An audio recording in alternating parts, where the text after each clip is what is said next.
Short covering ગઈકાલે નાલ્કોમાં આપણને જોવા મળ્યું હતું અને ખાસી મજબૂતી ઓવરઓલ મેટલ્સમાં થોડો એક ઘટાડો હતો, પરંતુ નાલ્કોમાં આપણને એક મજબૂતી ગઈકાલના સેશનમાં પણ જોવા મળી હતી અને જે રીતે ક્લોઝિંગ આપણને 373ના લેવલ્સ પર આપ્યું છે એક મજબૂતી સાથે 3% સ્ટોક ઉપર હતો. વ્યૂ કઈ રીતે રહેશે? નેશનલ એલ્યુમિનિયમનું પર્સનલી આ પર્ટિક્યુલર સ્ટોક મને ઘણો ગમે છે, કારણ કે જે રીતના આપણે રિસેન્ટલી રેલી જોઈ, ત્યારબાદ એક પ્રોફિટ બુકિંગ આવ્યું અને પ્રોફિટ બુકિંગ પછી ફરીથી એક સેકન્ડ લેગ ઓફ બાઇંગ અહીંયાથી આપણને બનતી જોવા મળી રહી છે.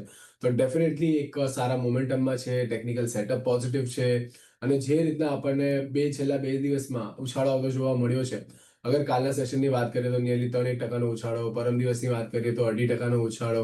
જ્યાં માર્કેટ એટલી ખરાબ છે એની સામે આપણે અગર સ્ટોક્સને જોઈએ તો સારા એવા રિટર્ન્સ અહીંયાથી આપણને બનતા જોવા મળ્યા છે. 50 વર્ષની એક્સપોનેન્શિયલ મૂવિંગ એવરેજ સ્ટ્રોંગ સપોર્ટની જેમ સર્વ થતી જોવા મળી છે.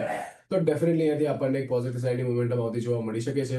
નીચેની સાઈડ પર વાત કરીએ તો 355 અને 340 આ બે લેવલ્સ ખાસ ધ્યાનમાં રાખવાના રહેશે.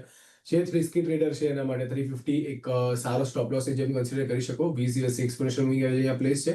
ઉપરની સાઈડ પર 400 પ્લસના ટાર્ગેટ તમને શોર્ટ ટર્મમાં આવતા જોવા મળી શકે છે અને તમે થોડું પોઝિશનલી અગર અહીંયાથી પોઝિશન બનાવવા માંગો છો, થોડા સ્વિંગ ટ્રેડિંગ માટે કે થોડા મિડ ટર્મ માટે, તો અહીંયાથી તમે 340ની આસપાસનો સ્ટોપ લોસ કન્સિડર કરો, ધ્યાનમાં રાખો. ઉપરમાં તમને 420 થી લઈને ફ્રેશ હાઈ લવા આપણને બનતા જોવા મળી શકે છે નેશનલ એલ્યુમિનિયમ માટે. તો કરન્ટલી જે સેટઅપ બન્યું છે ઘણું પોઝિટિવ છે નેશનલ એલ્યુમિનિયમ માટે. પોઝિટિવ આઉટલુક સાથે તમે કામકાજ કરી શકો છો, શોર્ટ ટર્મ માટે પણ અને લોંગ ટર્મ માટે પણ.